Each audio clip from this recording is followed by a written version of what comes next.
চৈত্র সংক্রান্তি উপলক্ষে শিল্পকলা একাডেমিতে একটা রক কনসার্ট হচ্ছে, যেখানে Chakma band, Garo band, Marma band, Bangla band এরা সবাই মিলে পারফর্ম করবে। আবার চৈত্র সংক্রান্তি উপলক্ষে সোহরাওয়ার্দী উদ্যানে যে মুক্ত মঞ্চ আছে সেখানে বাংলার বাউল এবং ফকিররা গান গাইবেন, ওদের একটা উৎসব হবে ওখানে। এছাড়া 14 তারিখে সংসদ ভবনের সামনে একটা সাংস্কৃতিক অনুষ্ঠান এবং ড্রোন শোর আয়োজন করা হবে।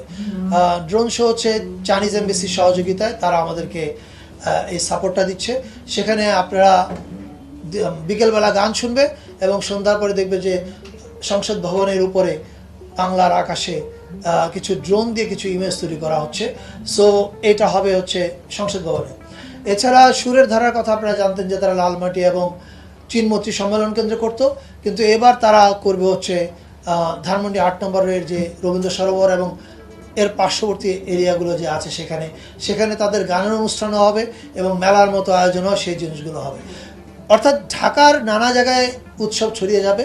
এছাড়া সারা দেশে আপনারা যেরকম শুনলেন যে প্রত্যেকটা জেলায় এবং প্রত্যেকটা উপজেলায় আমাদের সচিব মহোদয় বলেছে, আমি আবার রিপিট করছি, এর আগে যে সংস্কৃতি মন্ত্রণালয় থেকে যে বরাদ্দ দেওয়া হতো আমরা সেই বরাদ্দকে এবার দ্বিগুণ করেছি প্রত্যেক জেলার জন্য এবং প্রত্যেক উপজেলার জন্য। পাশাপাশি যে জেলাগুলোতে আমাদের ভিন্ন জাতিগোষ্ঠীর ভাই বোনেরা কনসেন্ট্রেটেড, সেই জেলাগুলোতে আমাদের বরাদ্দের পরিমাণটা আরও বেশি হবে।